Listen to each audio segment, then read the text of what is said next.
of the Congress supporters and not the so-called non-violence of the Mahatma. Non-violence had completely failed. Violence to some extent appeared to have succeeded, but Gandhiji had to denounce it from the jail. The revolutionary struggle for independence was thus discouraged by Gandhiji, while his own strategy had completely collapsed soon after the 8th August 1942.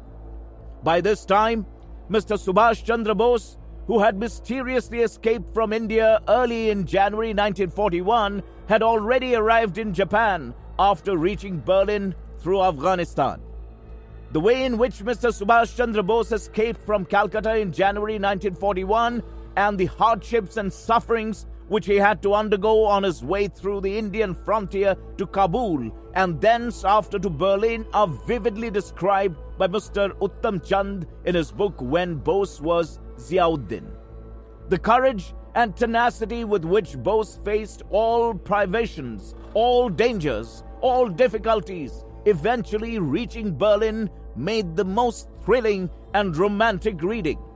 By the time of the arrival of the Cripps mission in India in 1942, he had already reached Japan and was organizing an invasion of India.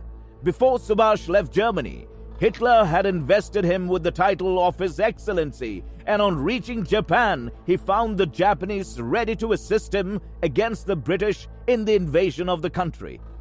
Japan had already joined the war on the side of the Axis by the attack on the Pearl Harbor in America. Germany had declared war on Russia, and Britain and France in turn had declared war on Italy, Germany, and Japan. In Japan, in Federated Malaya states, in Burma, and in other parts of the Far East, Subhash received most enthusiastic welcome and immense support from the Indians settled there. The Japanese had intensified their war effort and occupied Burma, Dutch East Indies, Federated Malaya states, and the whole of the Far East, including the Andaman Islands. Subhash Chandra Bose was thereby enabled to start a provincial Indian Republican government on Indian territory. By 1944, he was equipped to start on an invasion of India with the help of the Japanese. Pandit Nehru had declared that if Subhash Chandra Bose came into India with the support of the Japanese, he would fight Subhash. Early in 1944, Japanese and the Indian National Army, organized by Subhash, were thundering at the gates of India, and they had already entered Manipur state and some part of the Assam frontier. The INA consisted of volunteers from the Indian population of the Far East and of those Indians who had deserted to the INA from the Japanese prisons. That the campaign eventually failed was no fault of Subhash. His men fought like the Trojans. But his difficulties were far too great, and his army was not sufficiently equipped with modern armaments. The INA had no aeroplanes, and the supply line was weak. Many died of starvation and illness, as there was no adequate medical treatment available to them. But the spirit which Subhash engendered in them was wonderful. He was lovingly described by them as Netaji Subhash Chandra Bose, and they had adopted the slogan of Jai Hind under his leadership. Gandhiji was opposed to Subhash Chandra Bose's invasion of India. Nehru was opposed to him because he did not approve of Bose's support to the Japanese invader. But whatever difference may have existed between Bose and the other Indian leaders, there was no doubt whatever that Subhash was loved more than any other leader because of his single-handed effort to destroy British imperialism. If Subhash had been alive and had entered India in 1945 after the defeat of the Japanese army, the whole Indian population would, like one man, have been behind him and given him the most affectionate welcome. But Gandhiji was again more lucky. Lokmanya Tilak died in 1920 and Gandhiji became the unchallenged leader. Success of Subhash Chandra would have a crushing defeat for Gandhiji, but luck was again on his side and Subhash Chandra died outside India. It then became easy for the Congress party to profess love and admiration for Subhash Chandra Bose and the INA, and even to defend some of its officers and men in the great state trial in 1946 in this very Red Fort. They even adopted Jai Hind as the slogan which Subhash had introduced in the Far East. They traded on the name of Subhash and the INA, and the two issues which led them to victory during the election in 1945-46 were their pretended affection for the INA and the hypocritical homage to Subhash's memory. Moreover, the Congress party had promised they were opposed to Pakistan and would resist it at all costs. On these two assurances, they treated the INA with scant courtesy, and of course, they succumbed to Pakistan in breach of their promise. All this time, the Muslim League was carrying on treasonable activities, disturbing the peace and tranquility of India, carrying on a murderous campaign against the Hindus. Lord Wavell and Lord Mountbatten looked on entirely unconcerned. The Congress would not venture to condemn or to stop these wholesale massacres in pursuit of its policy of appeasement at all costs. Gandhiji suppressed everything which did not fit in with his pattern of public activities. I am therefore surprised when claims are made over and over again that the winning of the freedom was due to Gandhiji. My own view is that constant pandering to the Muslim League was not the way to winning freedom. It only created a Frankenstein which ultimately devoured its own creator, swallowing 1/3 of Indian territory and permanently stationing a hostile, censorious, unfriendly and aggressive neighbor on what was once Indian territory. About the winning of Swaraj and freedom, I maintain the Mahatma's contribution was negligible, but I am prepared to give him a place as a sincere patriot. His teachings, however, have produced opposite result, and his leadership has stultified the nation. In my opinion, S.C. Bose is the supreme hero and martyr of modern India. He kept alive and fostered the revolutionary mentality of the masses, advocating all honorable means, including the use of force when necessary for the liberation of India. Gandhiji and his crowd of self-seekers tried to destroy him. It is thus entirely incorrect to represent the Mahatma as the architect of Indian independence. The real cause of the British leaving this country is threefold, and it does not include the Gandhian method. Their triple forces are: number one, the movements of the Indian revolutionaries right from 1857 to 1932, that is, up to the death of Chandra Azad at Allahabad. Then next, the movement of revolutionary character, not that of Gandhian type in the countrywide rebellion of 1942, and an armed revolt put up by Subhash Chandra Bose, the result of which a spread of the revolutionary mentality in which the military forces of India are the real dynamic factors that have shattered the very foundation of the British rule in India. And all these effective efforts to freedom were opposed by Gandhiji. So also a good deal of credit must be given to those who, imbibed with a spirit of patriotism, fought with the Britishers strictly on constitutional lines on the assembly floors and made a notable progress in Indian politics. The view of this section was to take a maximum advantage of whatever we have obtained and to fight further on. This section was generally represented by late Lokmanya Tilak, Mr. N.C. Kelkar, Mr. C.R. Das, Mr. Vittal Bhai Patel, brother of Honorable Sardar Patel, Pandit Malaviya, Bhai Paramanand, and during last 10 years of prominent Hindu Sabha leaders. But this school of men of sacrifices and intelligence was also ridiculed by Gandhiji himself and his followers by calling them as job hunters or power seekers, although they often ultimately resorted to the same methods. There is also one more, but nonetheless important reason for the Britishers which made them part with power, and that is the advent of Labour government and an overthrow of Mr. Churchill, superimposed by the frightful economic conditions and the financial bankruptcy to which the war had reduced Britain. So long As Gandhian method was in ascendance, frustration was the only inevitable result. He had throughout opposed every spirited revolutionary, radical and vigorous individual or group, and constantly boosted his charkha, non-violence and truth. The charkha, after 34 years of the best efforts of Gandhiji, had only led to the expansion of the machine-run textile industry by over 200%. It is unable even now to clothe even 1% of the nation. As regards non-violence, it was absurd to expect 40 crores of people to regulate their lives on such a lofty plane, and it broke down most conspicuously in 1942. As regards truth, the least I can say is that the truthfulness of the average congressman is by no means of a higher order than that of the man in the street, and that very often it is untruth in reality masked by a thin veneer of pretended truthfulness. Frustration of an ideal. Really speaking, the idea of Hindu-Muslim unity which Gandhiji had put forward when he entered Indian politics came to an end from the moment the Pakistan was established, because the Muslim League was opposed to regard India as one whole nation. And over again, they had stated with great obstinacy that they were not Indian. The Hindu-Muslim unity, which Gandhiji himself had put forward many a time, was not of this type.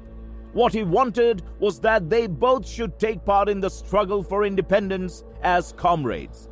That was his idea of Hindu-Muslim unity.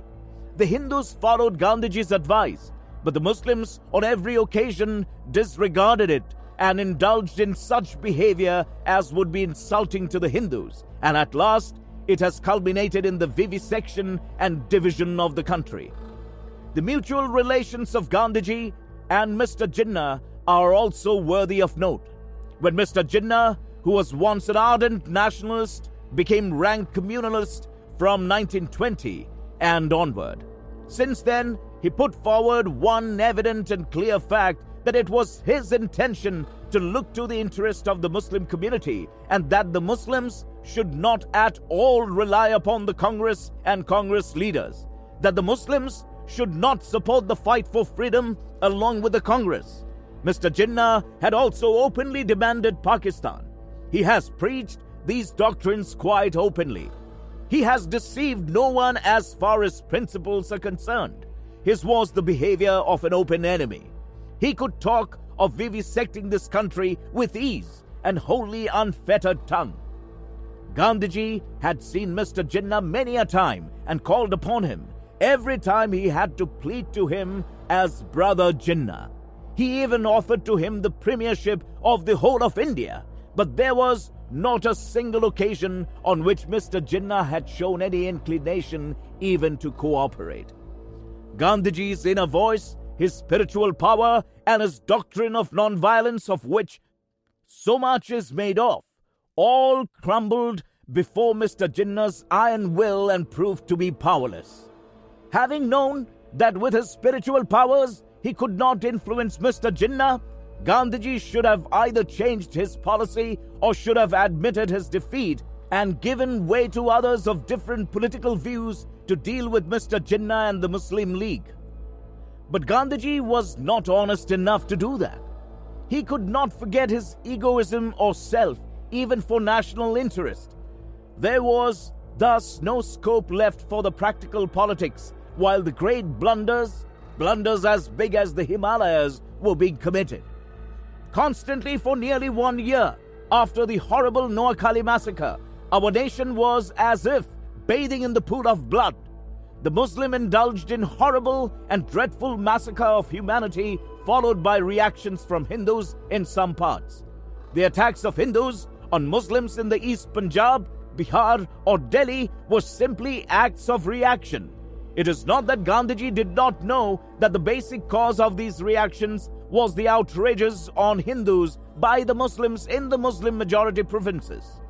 But still, Gandhiji went on condemning strongly such actions of Hindus only, and the Congress government went to the extent of threatening to even bombard the Hindus in Bihar to check the discontent and reactions against Muslims which was made due to the Muslim outbursts and atrocities in Noakhali and elsewhere.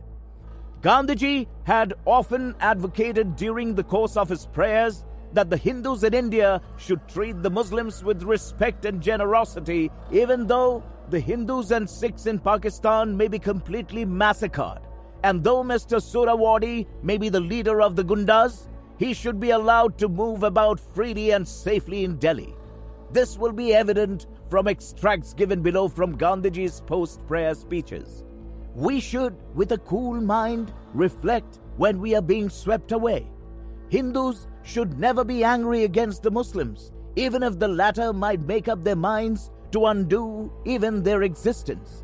If they pull all of us to the sword, we should court death bravely. May they even rule the world. We shall inhabit the world.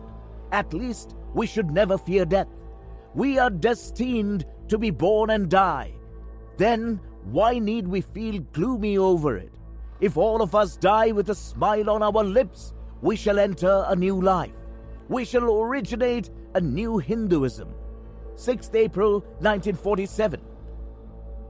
The few gentlemen from Rawalpindi who called upon me today were sturdy, brave, and absorbed in business. I advised them to remain calm. After all, God is great. There is no place where God does not exist. Meditate on Him and take His name. Everything will be all right. They asked me, what about those who still remain in Pakistan? I asked them why all they came here in Delhi, why they did not die there. I still hold on to the belief one should stick to the place where we happen to give, even if we are cruelly treated and even killed. Let us die if the people kill us, but we should die bravely with the name of God on our tongue. Even if our men are killed, why should we feel angry with anybody? You should realize that even if they are killed, they have had a good and proper end. May the heaven make us also. May God send us the same way. This is what we should pray heartily for. I will advise you and issue, as I did to the residents of Rawalpindi, that they should go there and meet the Sikhs and Hindu refugees. Tell them politely to return to their places in Pakistan unaided either by police or the military. 23rd September 1947.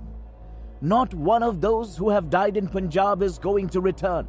In the end, we too have to go there. It is true that they were murdered, but then some others die of cholera or due to other causes. He who is born must die.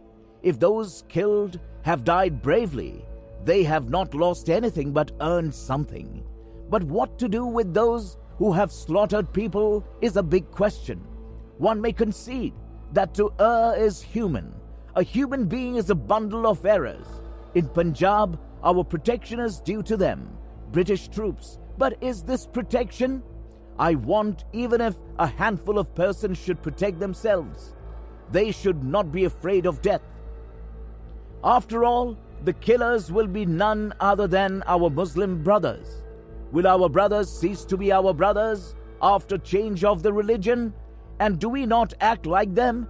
What thing we left undone with women in Bihar? Gandhiji needs to have taken into consideration that the desire for reprisals springing up in the Hindu mind was simply a natural reaction. Thousands of Hindus in the Muslim provinces were being massacred simply because of the fault of their being Hindus, and our government was quite unable to render these unfortunate people any help or protection. Could it be in any way unnatural if the waves of sorrow and grief of the Hindus in those provinces should redound on the mind and hearts of the Hindus in other provinces? It was not at all unnatural, for these reactions were only the signs of warm humanity. Only with the sole object of redressing the woes and calamities of the fellow brothers in those provinces and giving them protection that the retaliation against the Muslims were resorted to, as the Hindus believed that that was the only way by which the atrocities of the Muslims could be checked. When the people, that is Hindus, noticed and realized that the Indian Union government was unable to afford the protection to their brethren residing in Pakistan, they thought of taking the law in their own hands. The retaliatory actions taken by the Hindus in Bihar and elsewhere were the inevitable outcome of the revulsion left by the Hindus at the shocking atrocities in other provinces. Such a feeling at times also is as spiritual and natural as that of kindness. Many a great revolution has been successful only by the idea of this sort of feeling of acute discontent against the misdeeds of the rulers. It would be quite impossible to put an end to the governance of the society by the wicked had it not been for such feelings of discontent, retaliation, and revenge springing up against the wicked dictators. The events of ancient history, as depicted in Ramayana and Mahabharata, or the more modern wars of England and America against Germany and Japan, do indicate the same sort of action and reaction. It may be either good or bad, but such is the human nature. Looked at from the point of view of the Indian politics, I have already shown in my narration elsewhere how Gandhiji had strongly opposed several efforts made for winning the freedom of the country. There was no consistency in his own political policy. In particular, his behavior at the time of the last war was quite unthinkable. He first gave out the principle that no help should be given by India to the war between England and Germany. War meant violence, and how could I help, was the saying. But the wealthy companions and followers of Gandhiji enormously added to the wealth by undertaking contracts from the government for the supply of materials for war. It is needless for me to mention names, but all know the wealthy personalities like Birla, Dalmia, Walchand Hirachand, Nanji Bhai Kalidas, etc. Gandhiji and his Congress colleagues have been much helped by every one of them. But Gandhiji never refused to accept the monies offered by these wealthy people, although it was got from this blood-filled war. Nor did he prevent these wealthy people from carrying out the contracts with the government for the supply of the materials for war.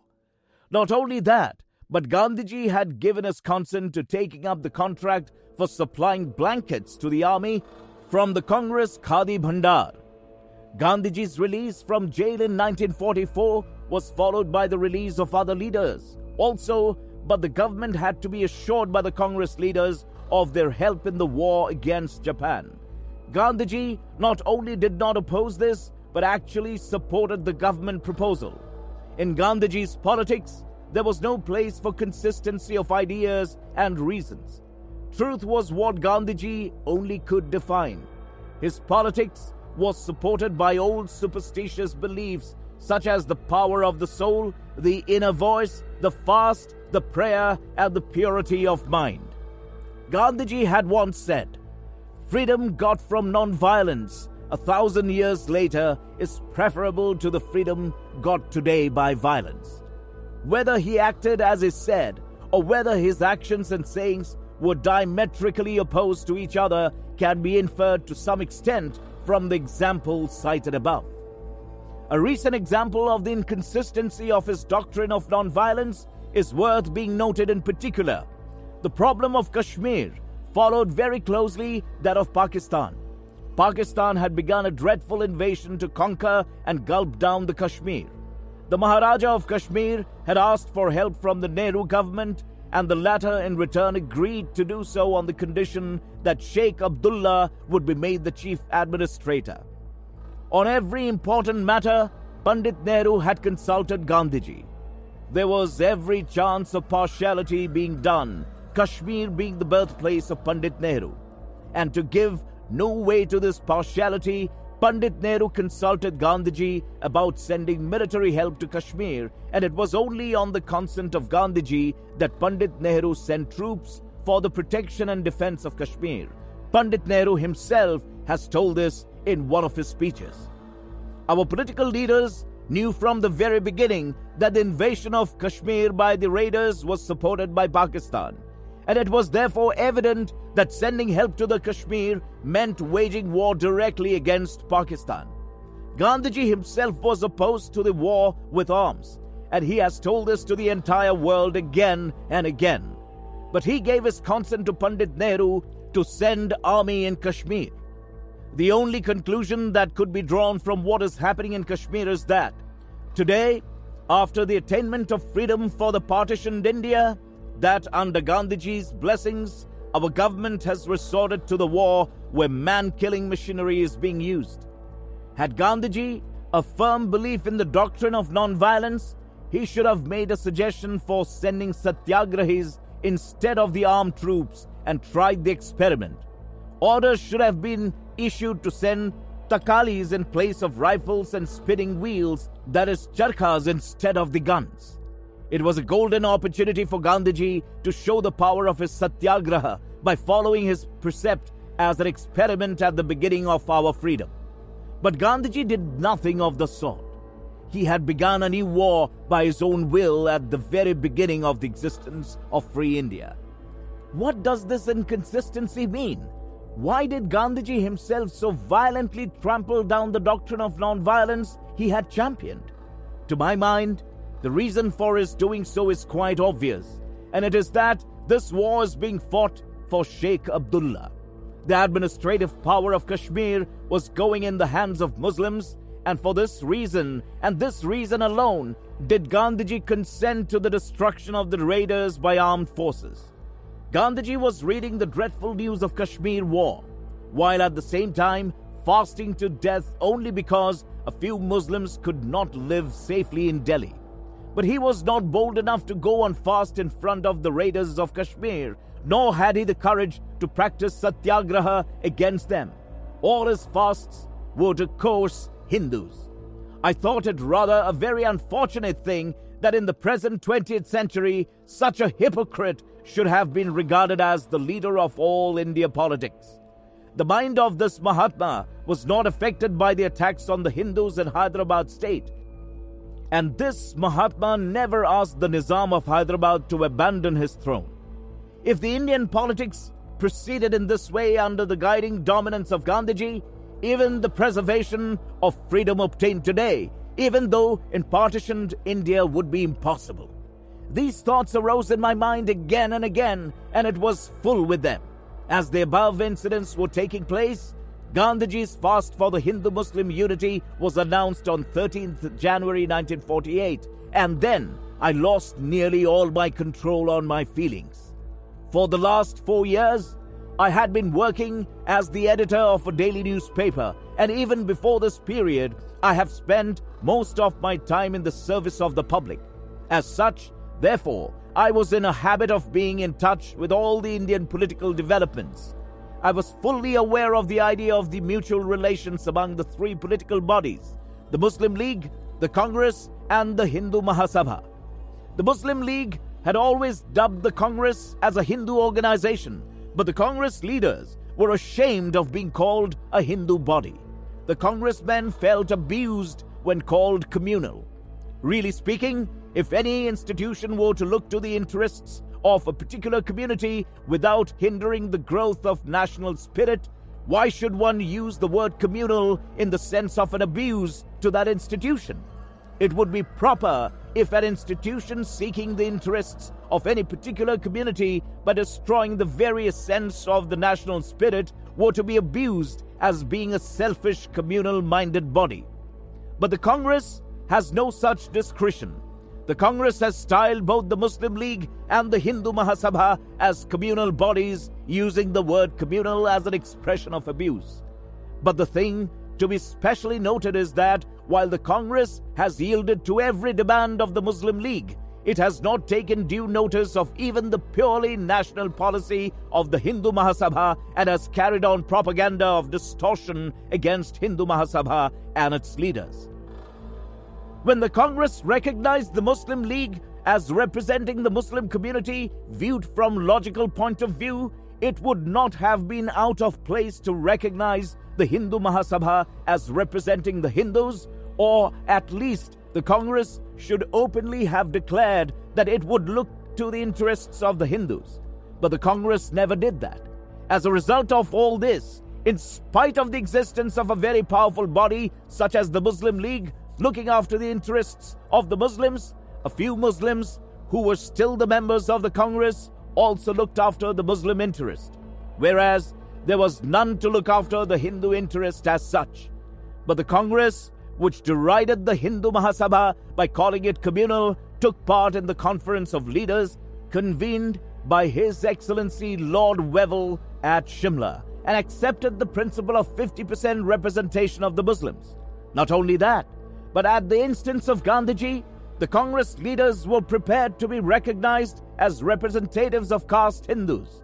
This position taken by the Congress was the most hideously communal one, being entirely the outcome of the Muslim appeasing policy adopted by it.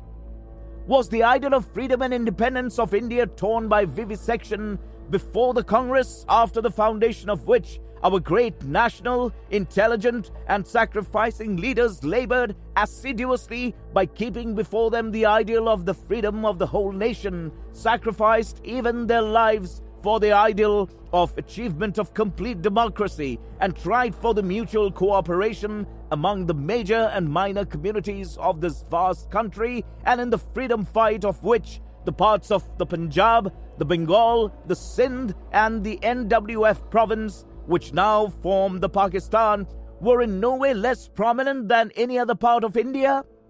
So also could these patriots, with the ideal of the freedom of the whole of Bharat Khand, who were, though outside the Congress, in the forefront of the revolutionaries, who either gladly went to the gallows or passed their days out of their motherland as exiles, or were rotting in the dark cells of the Andamans, dream of freedom as envisaged in the freedom granted to the country by vivisection?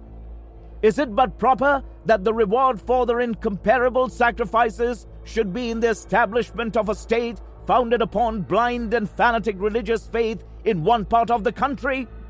But the Congress, under the leadership of Gandhiji, commenced its surrender to the Muslims right from the time the 14 demands of Mr. Jinnah were made till the establishment of the Pakistan.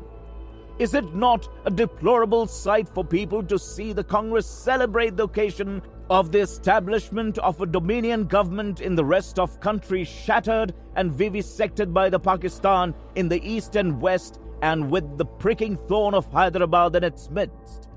On seeing this downfall of the Congress under the dominance of Gandhiji, I am reminded of the well-known verse of Raja Bhartrihari to the effect, "The Ganges has fallen from the heavens on the head of Shiva, thence on the Himalayas, thence on the earth, and thence in the sea. In this manner down and down she went, and reached a very low stage. Truly, it is said that indiscriminate persons deteriorate to the low position in 100 ways." Climax of anti-national appeasement. The day on which I decided to remove Gandhiji from the political stage, it was clear to me that personally I shall be lost to everything that could be mine. I am not a moneyed person, but I did have a place of honor and respect amongst those known as middle-class society. I've been in the public life of my province, and the service that I have been able to render so far has given me a place of honor and respect amongst my people. Ideas of culture and civilization are not strange to me. I had in my view before me some schemes of constructive work to be taken in hand in my future life, and I felt I had enough strength and enthusiasm to undertake them and carry them out successfully. I have maintained robust health, and I do not suffer from any bodily defect, and I am not addicted to any vice. Although I myself am not a much learned man, I have a great regard and admiration for the learned. Since the year 1929-30, when the Congress launched its first campaign of the civil disobedience movement, I entered the life of a public worker. I was merely a student then, but the lectures relating to this movement and the accounts thereof published in the newspapers had greatly impressed me, and I resolved to join the movement and take the career of a public worker. Just after when this movement was over, the problems relating to Muslims assumed grave appearance, and a movement to bring about the unification of the Hindus was being taken in hand more intensely by the Hindu Sabha leaders like Dr. Munji, Bhai Paramanandji, Pandit Madan Mohan Malviya, as also by some leaders of the Arya Samaj and by the workers of the Rashtriya Swayam Sevak Sangh. The question of communal award was under hot discussion amongst all the political bodies, and it is also noteworthy to mention here that in the session of the Hindu Mahasabha, which was held at Pune in the year 1935, it was decided to contest the elections for legislatures against the Congress, as the views of the latter were unfairly in favor of the Muslims and detrimental to the Hindus. This contest against the Congress was decided by the Hindu Mahasabha under the auspices of the late Pandit Madan Mohan Malviya, who was also a veteran leader of the Congress. About the year 1932, late Dr. Hegdewar of Nagpur founded the Rashtriya Swayam Sevak Sangh in Maharashtra also. His oration greatly impressed me, and I joined the Sangha as a volunteer thereof. I am one of those volunteers of Maharashtra who joined the Sangha in its initial stage. I also worked for a few years on the intellectual side in the province of Maharashtra. Having worked for the uplift of the Hindu, I felt it necessary to take part in the political activities of the country for the protection of the just rights of Hindus. I therefore left the Sangha and joined the Hindu Mahasabha. In the year 1938, I led the first batch of volunteers who marched into the territory of the Hyderabad state when the passive resistance movement was started by the Hindu Mahasabha, with a demand for a responsible government in the state. I was arrested and sentenced to 1 year's imprisonment.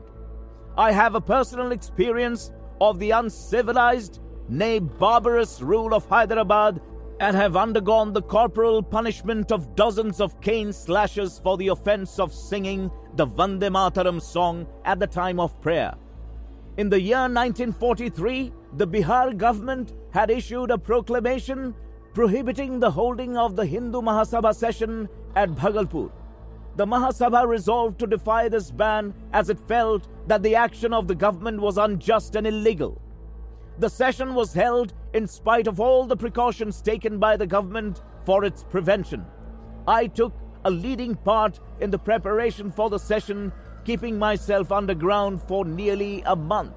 During this period, while reading newspapers, I have come across items of news appreciating my work. I have also heard people expressing their approval of my part in public life. By nature, I am not a person of violent temperament.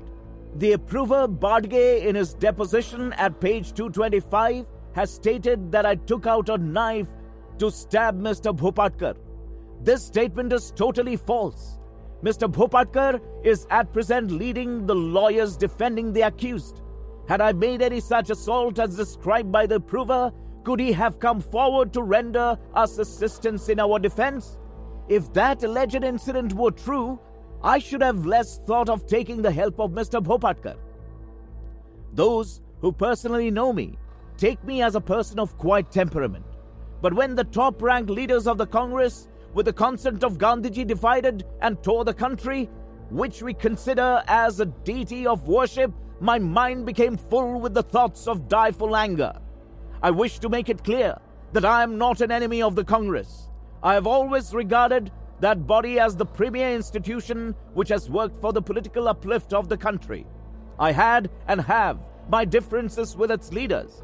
This will be clearly seen from my letter addressed to Veer Savarkar on 28 February 1938, RXD by 30, which is in my mind and signed by me, and I admit its contents. There was no enmity between Gandhiji and myself on any personal grounds.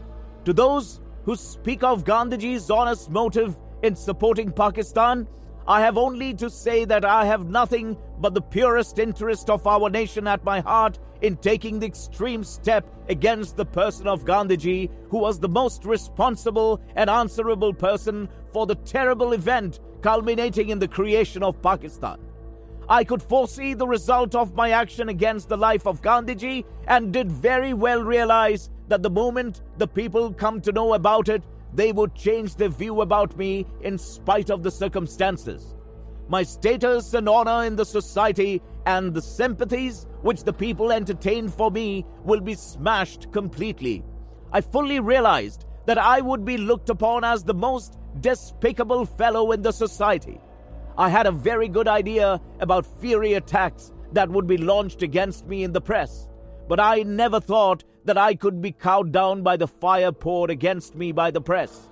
For had the Indian press impartially criticized the anti-national policy carried on by Gandhiji, and had they impressed upon the people that the interest of the nation was far greater than the whim of any individual, howsoever great he may be, Gandhiji and his followers could never have dared concede Pakistan to the Muslims as easily as has been done. The press had displayed such weakness and submission to the high command of the Congress that it allowed the mistakes of the leaders pass away freely and unnoticed, and made vivisection easy by their policy. The fear about such press, weak and subservient as it was, could not therefore dislodge me from my resolve. It is stated in some quarters that the people could not have got the independence unless Pakistan was conceded. But I took it to be an utterly incorrect and untrue view. To me, it appears to be merely a poor excuse to justify the action taken by the leaders. The leaders of the Gandhian creed often claim to have conquered Swarajya by their struggle. If they had conquered Swarajya, then it would be clearly seen that it is most ridiculous to say that those Britishers who yielded were in a position to lay down the condition of Pakistan before the grant of independence could be effective. To my mind, there could be only one reason for Gandhiji and his followers to give their consent to the creation of Pakistan, and it is that these people were accustomed to make a show of hesitation and resistance in the beginning, and ultimately to surrender to the Muslim demands. Pakistan was conceded on the 15th of August 1947. And how? Pakistan was conceded by deceiving the people and without any consideration for the feelings and opinions of the people of Punjab, Bengal, NWF province, Sindh, etc.